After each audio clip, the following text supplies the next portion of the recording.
Well end game के बाद हम समझ रहे थे कि एवेंजर्स की कहानी खत्म हो चुकी है, लेकिन असल मायने में तो मार्वल का सबसे बड़ा गेम तो अब शुरू हुआ है, क्योंकि एवेंजर्स डूम्सडे सिर्फ एक मूवी नहीं है, ये एमसीयू की जजमेंट डे होने वाली है। वेल अब सबसे पहले समझ लेते हैं कि डूम्सडे का असली मीनिंग क्या होता है। तो देखो, डूम्सडे का मतलब सिर्फ डिस्ट्रक्शन नहीं होता, इसका मतलब होता है फाइनल डिसीजन, जहाँ ये बात यूनिवर्स डिसाइड करता है कि यहाँ कौन सरवाइव करेगा और किसकी कहानी खत्म होगी। वेल मार्वल इस वर्ड का यूज रैंडमली नहीं करता है, इसका मतलब है मल्टीवर्स का पॉइंट ऑफ नो रिटर्न। दूसरी पॉइंट ये है कि कैंग सगा क्यों फ्लॉप नहीं है। अब देखो, लोग ये बोल रहे हैं कि ये फ्लॉप हो गई है, लेकिन सच तो ये है कि ये कभी कंप्लीट ही नहीं हुई, बल्कि इंटरप्ट हुई। लोकी सीजन 2 में हमने देखा कैंग वेरिएंट्स इन्फिनिट है, टाइम एक स्ट्रेट लाइन नहीं है। इस मल्टीवर्स को कंट्रोल करने के लिए एक सैक्रिफाइस चाहिए, और वही सैक्रिफाइस एमसीयू का सबसे बड़ा सेटअप है। नाउ लेट्स टॉक अबाउट कि लोकी अब विलेन भी नहीं है और ना ही वो हीरो है। लोकी अब टाइम का गार्जियन है। वो भले ही मल्टीवर्स को होल्ड कर रहा है, लेकिन इन्फिनिट यूनिवर्स को कोई एक एंटिटी हमेशा के लिए नहीं संभाल सकती। ना फिर यहाँ थ्योरी सिंपल है, यहाँ लोकी फेल होगा, मल्टीवर्स कोलैप्स करना शुरू कर देगा,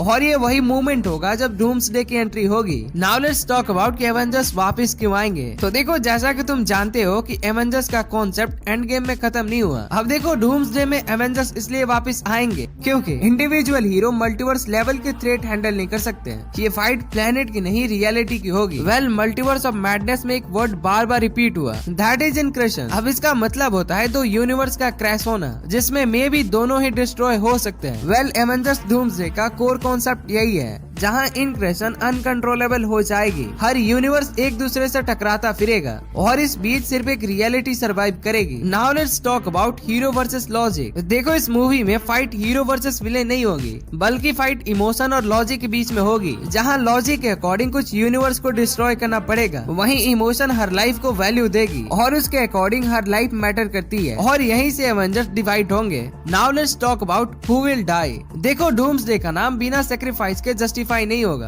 वेल इस मूवी में कुछ ओजी कैरेक्टर्स परमानेंटली एंड होंगे, कुछ कैरेक्टर्स अपनी एग्जिस्टेंस खो देंगे, वहीं कुछ हीरोज विलेन जैसा डिसीजन लेंगे जिससे रियलिटी बची रहे। Like no reset button, no time travel fix. Well इस मूवी के बाद एमसीयू सेम नहीं रहेगा। सो नाउ अब इस वीडियो में बस इतना ही। अगर तुम डूम्सडे की बैक स्टोरी जानना चाहते हो तो कमेंट में बताना।